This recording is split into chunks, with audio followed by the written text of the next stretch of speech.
router trays, router bowls with some gorgeous hardwoods and a router.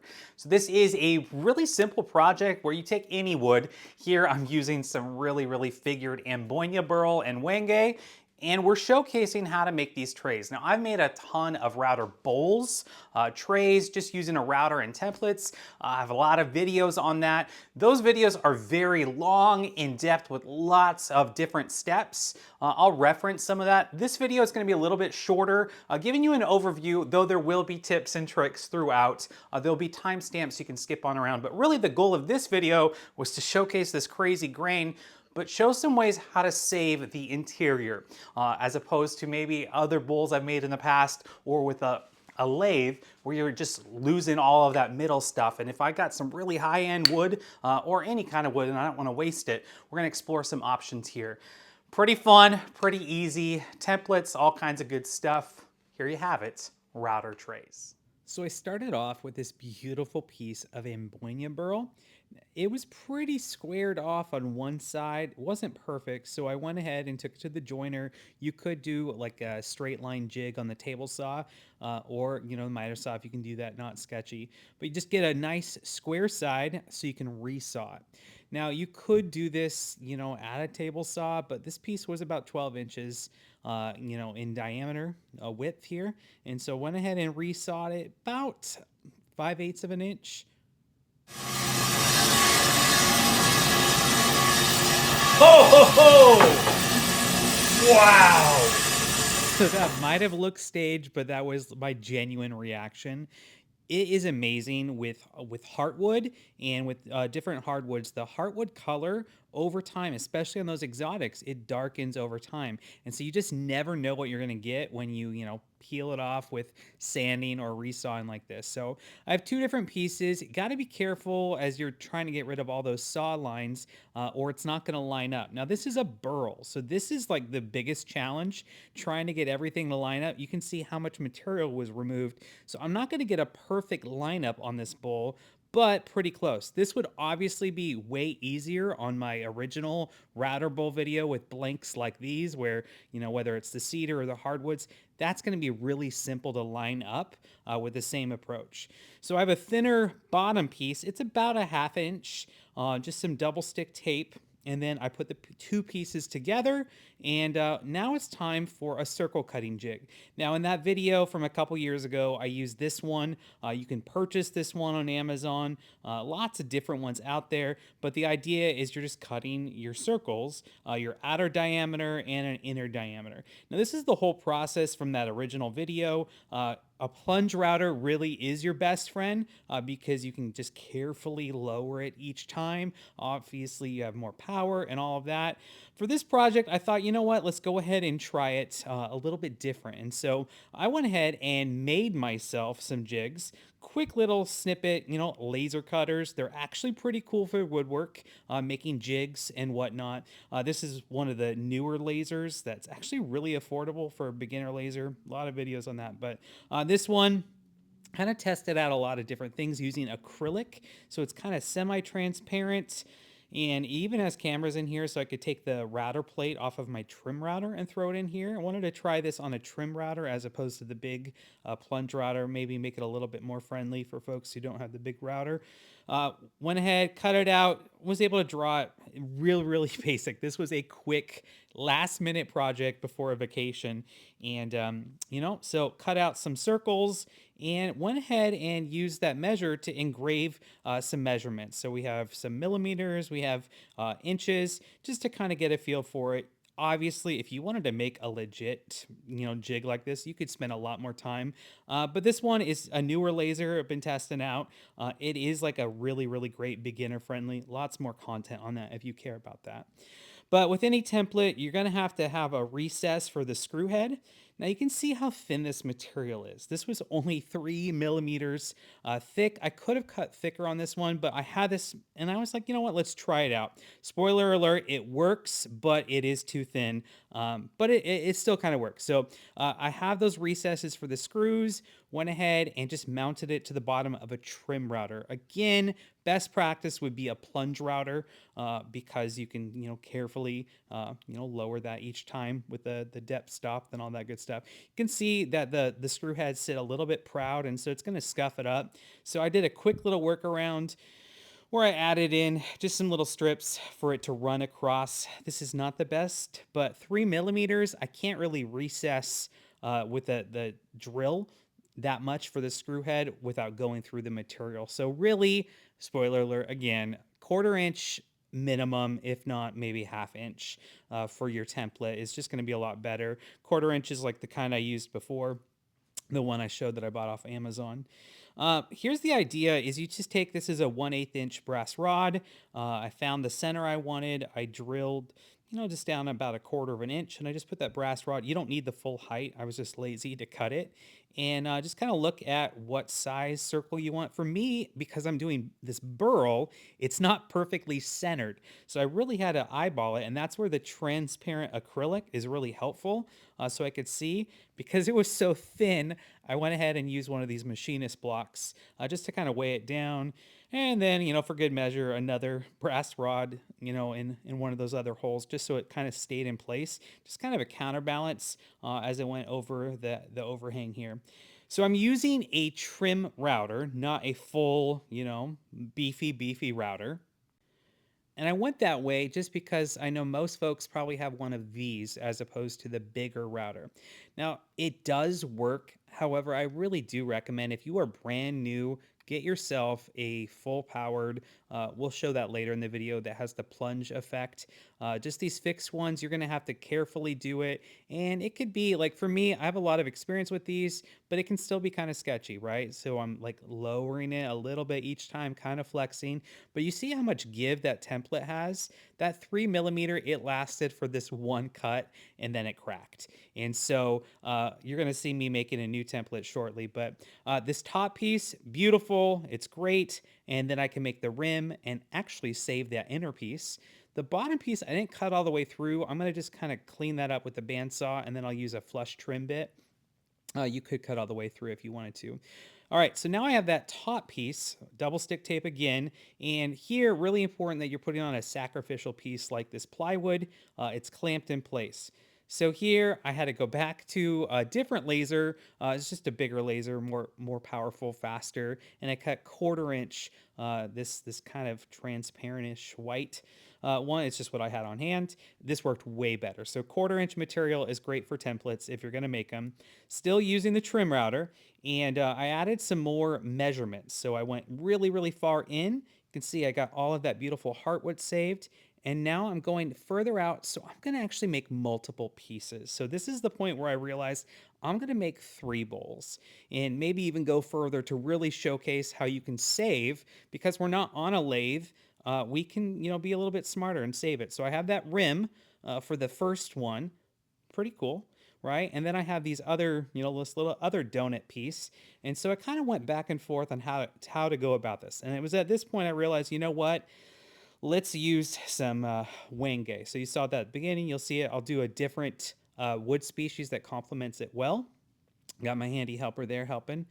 And here's that piece. And since it was already stuck, I just reattached it to this plywood, and then I resawed it again, right? So again, we're going further and further, and really, really doubling down on saving that wood. Now, this wood is extremely expensive. It's very rare. And so, it was hard with those first videos and how much I wasted, but really wanted to make sure I didn't waste too much with these pieces. And so here, I feel Wenge is a really, really dark wood. It's pretty expensive, but not outrageous. It's not like I'm doing ebony or something like that. And it complements really well those reds and the whites. And that burl and the sapwood from the Ambonia. And so here, just cutting a couple Wenge bases, and then doing a lip. I kind of played around with it a little bit. Make sure to have a couple of those brass rods on hand. So kind of playing around with what exact size I wanted. I got it in. Notice how there's not a battery in. Safety first, safety first. No power in. Unplug that cord. But again, that idea, because I'm not at a lathe, I can do multiple passes. So I have another ring there. So you can see multiple pieces. Now, I really don't want to have a glue line, so I'm trying this Gorilla Glue transparent. And you can see actually I have Type Bond 3 in the background. I usually use Type Bond 3 or Type Bond 2, but that would be like kind of a yellow or a brown line. So I glued three up all at the same time, kind of had a piece, just left it overnight, and then came back and they were attached. However, you could definitely see it. It looks basically like CA glue, kind of squeezed through.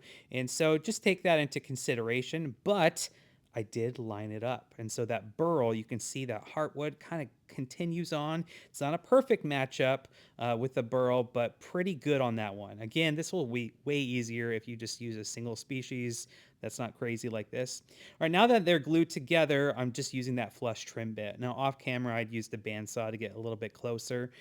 For the most part, these are all really close, so just this 1/4 inch flush trim bit works great at a little DIY router table. This is a little sketchier going through a thicker piece, so don't do this. Don't do what I did. Cut it, get it a little bit closer. I did when I glued it up. I didn't get it perfect, so it overhung a little bit. All right, now I'm cleaning up the inside of that thicker piece because I have the Wenge base, which is like about 3/4 of an inch. I can use, you can see the bigger router, and I can plunge using a bowl bit, and that's going down and it's cleaning up any of that glue line, that adhesive. This angle was awful, but the idea, like this was that old video, which was some walnut and maple, right? So that same idea here, where I have a rim and then another piece. So I didn't waste as much wood on this one. It still wasted some wood, but that idea, I can clean up that line and keep going further. I really love that bowl, and I think this design is a great way of doing it. But you just need a big, again, the full tutorial with lots more steps on how to make these and a lot of different nuanced thing in those original videos. But with there, you're able to clean up those lines, get it nice and smooth, and so that's the same idea of what happened here. And now we're adding some roundovers. So I did a little bit heavier of a roundover on some of the thicker pieces and kind of played around with a different thickness. There's so many variables with router bits. I do recommend on this approach, usually using a router table base. You have a little bit more control. If it's just the top stuff like this is just a really, really slight, I think it's an 1/8 inch roundover. Handheld's fine. This was that original video. You can see the different styles, a really heavy, like a really big roundover, kind of a hybrid. And then this style where there's a big roundover on the bottom, but then you keep it square up top. Or you can do a big chamfer bit. It's a little bit more of a modern look. So lots of variables and considerations, again, referencing that original video with what you could do if you did something like this. All right, sanding the middle, for the most part, it's pretty easy to sand. This is a tool I use in a lot of my bowls or multi-layered pieces like this. It's a flexible attachment that goes on an angle grinder, and then you can just change your different grits. It really helps in some situations. Didn't need it as much in this one. My favorite sander that I use all the time is this 3" by 4". I think it's called the Electric Ray. Anyway, this thing is amazing because I could get into all those nooks and crannies. I didn't have to do attachments in my drill press. I didn't even have to bring out the spindle sander or anything like this. I was able to get the rim, everything sanded really well, and get into all the places that I needed to. But really, why I love this sander is there's these foam abrasives, right? And so you're not going to lose any of the edge. It makes it really, really, you can finesse into the live edge piece, or, not to over sand your round over, all that good stuff. But a lot of sanding here. I usually do 80, 120, 150. Then I'll pop it, raise the grain, do 220.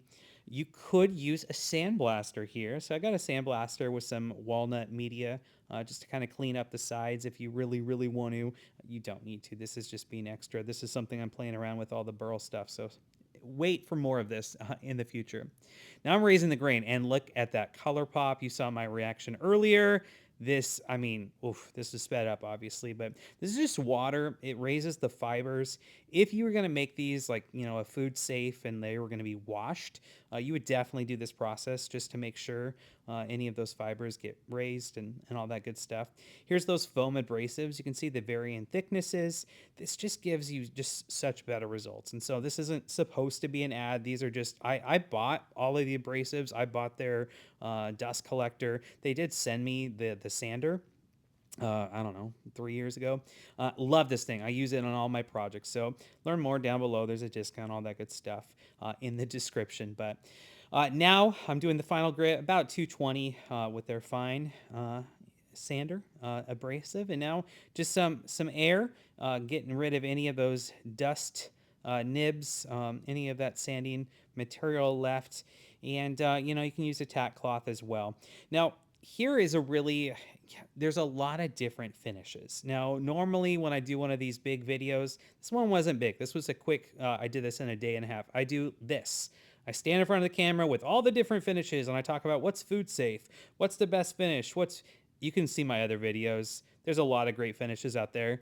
With this beautiful wood, I wanted it preserved, so I'm going spray lacquer, and I love lacquer, especially spray lacquer. You know, you could hook up your whole HVLP, but these cans, Deft, I haven't found a better brand. It's hard to find sometime, but a satin or semi-gloss, you just build up your coats, and you know, I do like, you know, 6 to 8 coats on one side, and then flip it 6 to 8 coats. And then after you got that all down, you just take a paper bag, like a grocery store paper bag, and that's just enough to knock down any of the fuzzies. And I just kind of buff it with that. You can go further, but I feel like this is going to preserve the finish even longer, and it just makes it shine. And it's not going to lose that luster like you'd get with a food safe finish. And truly, like all finishes, once they fully cure, are food safe. But anyway, lots of variables there. But here you can see that line, it's pretty close. It's pretty close, and we were able to save a ton of material.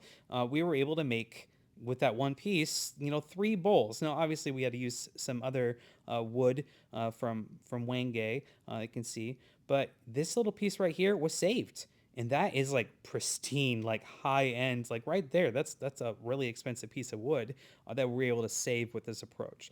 Lots more considerations and other tips on this, but a little bit more. So pretty fun. So excited to finally use this stuff. Now, as I referenced, I have a ton of this. It is really, really precious and amazing. So I really want to be thoughtful in how I incorporate it. But I do have a couple projects lined up. So you're going to see some more of this burl, other burls, and a lot of other hardwoods, a lot of good woodworking content coming your way.